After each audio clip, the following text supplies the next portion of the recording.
முதலமைச்சர் ஸ்டாலினின் உங்களில் ஒருவன் சுயசரிதை புத்தகத்தை வெளியிட்டார் ராகுல் காந்தி. நூலின் முதல் பிரதியை பெற்றுக்கொண்டார் அமைச்சர் துரைமுருகன்.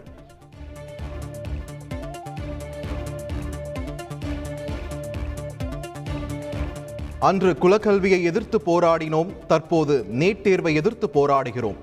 உங்களில் ஒருவன் புத்தக வெளியீட்டு விழாவில் முதலமைச்சர் மு.க. ஸ்டாலின் பேச்சு.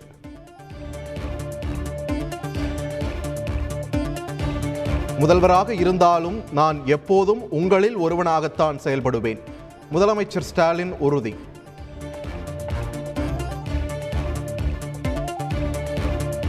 திராவிட இயக்கத்தின் திருச்சபைதான் கோபாலபுரத்து வீடு. தன்னை வளர்த்தெடுத்து பக்குவப்படுத்தியதாக முதலமைச்சர் ஸ்டாலின் உருக்கம்.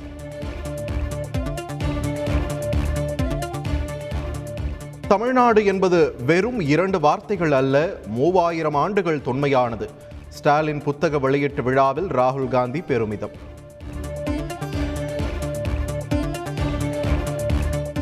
என்னுடைய ரத்தம் தமிழகத்தின் மண்ணில் கலந்துள்ளது. அதனால் நான் தமிழன் என்று கூறுவதற்கு உரிமை உள்ளதாக ராகுல் காந்தி உருக்கம்.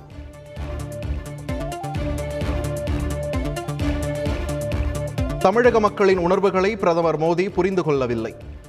காங்கிரஸ் முன்னாள் தேசிய தலைவர் ராகுல் காந்தி புகார்.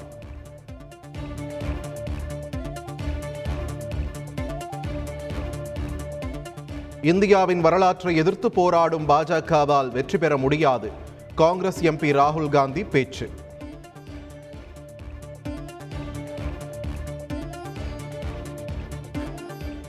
கேரள மாநிலத்துடன் நல்லுறவு தொடர்வதை ஸ்டாலின் உறுதி செய்து வருகிறார்.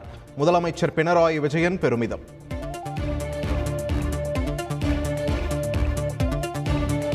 கூட்டாட்சி தத்துவத்திற்கு எதிராக மத்திய அரசு செயல்படுகிறது. ஸ்டாலின் புத்தக வெளியீட்டு விழாவில் காஷ்மீர் முன்னாள் முதல்வர் உமர் அப்துல்லா குற்றச்சாட்டு. தேசிய அளவிலான பல பிரச்சனைகளுக்கு தமிழகம் தீர்வை தந்துள்ளது. பீகார் மாநில எதிர்க்கட்சி தலைவர் தேஜஸ்வி யாதவ் பெருமிதம்.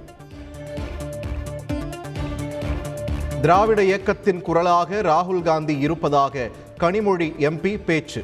நவீன இந்தியாவின் நம்பிக்கை குரல் எனவும் பாராட்டு. ரஷ்ய தலைவர் ஸ்டாலினை போல் முதல்வர் ஸ்டாலினும் இரும்பு மனிதர். புத்தக வெளியீட்டு விழாவில் நடிகர் சத்யராஜ் பெருமிதம். காஷ்மீரின் பாரம்பரிய கலை அம்சம் கொண்ட கம்பளத்தை வழங்கினார் உமர் அப்துல்லா. முதலமைச்சர் ஸ்டாலினுக்கு பிறந்த நாள் பரிசு. கருப்பு பணத்தை மீட்டு வருவதற்கான முயற்சிகள் தொடர்கின்றன. மத்திய நிதியமைச்சர் நிர்மலா சீதாராமன் தகவல். ரஷ்யா உக்ரைன் இடையே 3 மணி நேரம் நடைபெற்றது அமைதி பேச்சுவார்த்தை. இரு நாட்டு பிரதிநிதிகளும் பங்கேற்பு.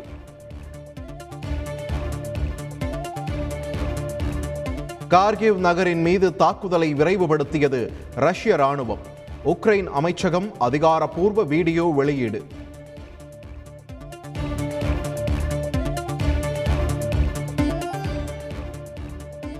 ஐரோப்பிய ஒன்றியத்தில் உக்ரைனை இணைத்துக் கொள்ள கோரி விண்ணப்பம்.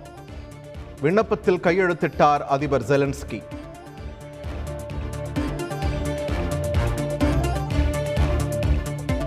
பிரிட்டன், ஜெர்மனி உள்ளிட்ட 36 நாடுகளின் விமான சேவையை ரத்து செய்தது ரஷ்யா.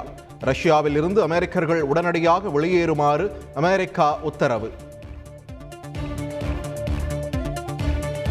உக்ரைனுக்கு ஏவுகணைகள், பீரங்கிகளை எதிர்க்கும் ஆயுதங்கள் வழங்க முடிவு.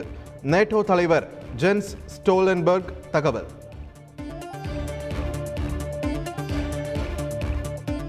இந்தியர்களை மீட்க ருமேனியா, மால்டோவா, ஹங்கேரி நாடுகளுக்கு மத்திய அமைச்சர்கள் பயணம். பிரதமர் மோடி தலைமையில் உயர்மட்ட குழு கூட்டத்தில் முடிவு.